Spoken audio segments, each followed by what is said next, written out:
Hello friends, તમારું સ્વાગત છે આશુંકુ કિચનમાં. ફ્રેન્ડ્સ, આજે હું બનાવવાની છું ઘઉંનો મુખવાસ, એકદમ ક્રિસ્પી અને ક્રન્સી.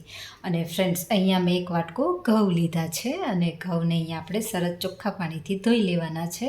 અને અહીંયા આપણે એને ઓવરનાઇટ 24 કલાક માટે પલાળી લેવાના છે, એટલે કે 2 દિવસ બી પલાળી શકો છો. અને અહીંયા મેં 24 કલાક પલાળી લીધા છે અને વચ્ચે વચ્ચે અહીંયા આપણે પાણી ચેન્જ કરી લેવાનું છે અને એકદમ સરસ અંદર વાસ ન આવે, ઘઉંની અંદર દુર્ગંધ ના આવે એ રીતે અહીંયા આપણે સરસ વચ્ચે પાણી ચેન્જ કરતા જઈશું અને અહીંયા ઘઉં સરસ ચોખ્ખા પાણીથી ધોઈ લઈશું. તમે જોઈ શકો છો. અને અહીંયા આપણા ઘઉં બી સરસ પલળી ગયા છે.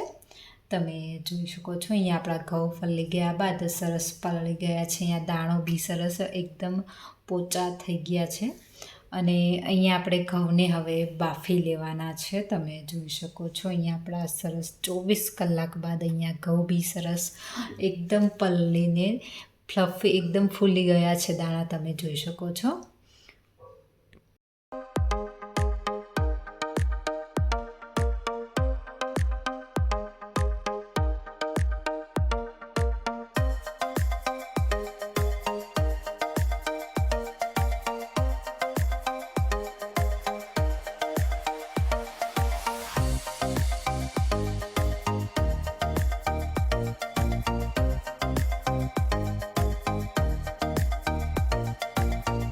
હવે અહીંયા આપણે ઘઉંને કુકર પેનની અંદર એડ કરવાના છે. અહીંયા જરૂર મુજબ પાણી લઈશું અને 1 ટીસ્પૂન અહીંયા આપણે મીઠું એડ કરવાનું છે. મીઠું એડ કર્યા બાદ અહીંયા આપણે સરસ આ રીતે કુકર પેનનું ઢાંકણ ઢાંકી અને અહીંયા આપણે 2 થી 3 સીટી કરી લેવાની છે. 2 થી 3 સીટી કર્યા બાદ અહીંયા આપણા ઘઉં સરસ બફાઈ ગયા છે. તમે જોઈ શકો છો. અહીંયા એક આપણે જાર લઈશું અને અંદર અહીંયા આપણે બધું જ પાણી નિતારી લેવાનું છે ઘઉંની અંદરથી. અને અહીંયા આપણા ઘઉં સરસ બફાઈને રેડી થઈ ગયા છે. સરસ અહીંયા આપણે એક કોઈ બી અહીંયા તાપડું કપડું લેવાનું છે, કાપડ લેવાનું છે અને અહીંયા આપણે ઘઉંને તડકામાં સૂકવી દેવાના છે. અહીંયા આપણે 12 કલાક માટે અત્યારે ઘઉંને સૂકવી દીધા છે અને સરસ જે પહેલાં હતા એવા જ અહીંયા આપણે ઘઉં તૈયાર કરી લેવાના છે. સેમ પહેલાં જે ઘઉં હતા એવા જ અહીંયા આપણે કડક ઘઉં તૈયાર કરી લેવાના છે. ઘઉં જેવા જ ઘઉં અહીંયા થઈ જાય, સરસ સુકાઈ જાય ઘઉં, ત્યાં સુધી અહીંયા આપણે સૂકવી દેવાના છે. આ રીતના તમે જોઈ શકો છો. હવે અહીંયા આપણે ફ્રેન્ડ્સ એક કઢાઈ પેન રાખીશું ગેસ ઉપર અને અહીંયા આપણે તેલ ગરમ કરવા રાખી દીધું છે અને તેલ અહીંયા બી ગરમ થઈ ગયું છે.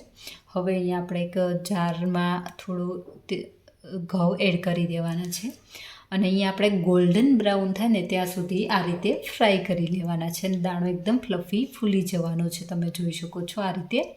અહીંયા આપણા ઘઉં બી સરસ ગોલ્ડન બ્રાઉન થાય ત્યાં સુધી આ રીતે ફ્રાય કરી લઈશું. અને તમે જોઈ શકો છો અહીંયા આપણો મુખવાસ બી સરસ તૈયાર થઈ ગયો છે, એકદમ ક્રિસ્પી અને ક્રન્સી. તો અહીંયા તમે આ રીતે બી એકવાર જ જરૂરથી ટ્રાય કરજો અને કોઈ ગેસ્ટ તમારા ઘરે આવશે, એકવાર ખાશે તો બીજી વાર પણ આ મુખવાસ માગશે. તો તમે એકવાર જરૂરથી ઘરે આ મુખવાસ બનાવવાની ટ્રાય કરજો. તો ફ્રેન્ડ્સ, તમે મારી રેસિપી અવનવી જોવા માટે મારી ચેનલને લાઈક કરો, શેર કરો અને સબસ્ક્રાઈબ કરો.